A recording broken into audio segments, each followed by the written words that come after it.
नमस्कार दोस्तों, आज की कहानी है आखिरी प्रयास। एक समय की बात है। एक राज्य में एक प्रतापी राजा राज करता था। एक दिन उसके दरबार में एक विदेशी आगंतुक आया और उसने राजा को एक सुंदर पत्थर उपहार स्वरूप प्रदान किया। राजा वह पत्थर देख बहुत प्रसन्न हुआ।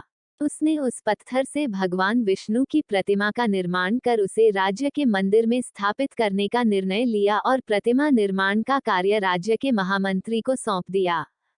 महामंत्री गांव के सर्वश्रेष्ठ मूर्तिकार के पास गया और उसे वो पत्थर देते हुए बोला, महाराज मंदिर में भगवान विष्णु की प्रतिमा स्थापित करना चाहते हैं।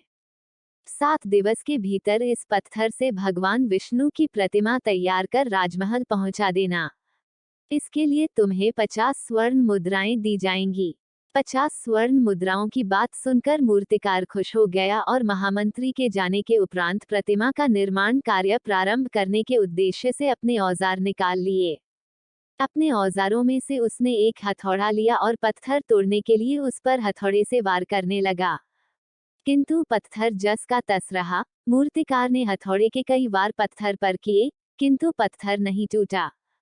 50 बार प्रयास करने के उपरांत मूर्तिकार ने अंतिम बार प्रयास करने के उद्देश्य से हथौड़ा उठाया, किंतु ये सोचकर हथौड़े पर प्रहार करने के पूर्व ही उसने हाथ खींच लिया कि जब 50 बार वार करने से पत्थर नहीं टूटा, तो अब क्या टूटेगा। वह पत्थर लेकर वापस महामंत्री के पास गया और उसे यह कह वापस कर आया कि इस पत्थर को तोड़ना नामुमकिन है, इसलिए इससे भगवान विष्णु की प्रतिमा नहीं बन सकती। महामंत्री को राजा का आदेश हर स्थिति में पूर्ण करना था, इसलिए उसने भगवान विष्णु की प्रतिमा निर्मित करने का कार्य गांव के एक साधारण से मूर्तिकार को सौंप दिया। पत्थर लेकर मूर्तिकार ने महामंत्री के सामने ही उस पर हथौड़े से प्रहार किया और वह पत्थर एक बार में ही टूट गया। पत्थर टूटने के बाद मूर्तिकार प्रतिमा बनाने में जुट गया। इधर महामंत्री सोचने लगा कि काश पहले मूर्तिकार ने एक अंतिम प्रयास और किया होता, तो सफल हो गया होता और 50 स्वर्ण मुद्राओं का हकदार बनता। मित्रों, हम भी अपने जीवन में ऐसी परिस्थितियों से दो चार होते रहते हैं। कई बार किसी कार्य को करने के पूर्व या किसी समस्या के सामने आने पर उसका निराकरण करने के पूर्व ही हमारा आत्मविश्वास डगमगा जाता है और हम प्रयास किए बिना ही हार मान लेते हैं। कई बार हम एक दो प्रयास में असफलता मिलने पर आगे प्रयास करना छोड़ देते हैं, जबकि हो सकता है कि कुछ प्रयास और करने पर कार्य पूर्ण हो जाता या समस्या का समाधान हो जाता।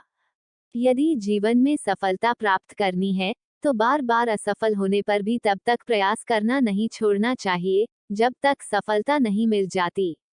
क्या पता, जिस प्रयास को करने के पूर्व हम हाथ खींच ले, वही हमारा अंतिम प्रयास हो और उसमें हमें कामयाबी प्राप्त हो जाए।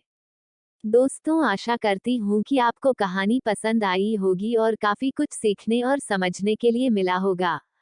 अगर वीडियो पसंद आया है, तो वीडियो को लाइक करें, अपने दोस्तों को शेयर करें, और अगर आप चैनल पर नए हैं, तो चैनल को सब्सक्राइब जरूर करें और बेल आइकॉन को प्रेस करें, ताकि हर वीडियो का नोटिफिकेशन सबसे पहले आपको मिले।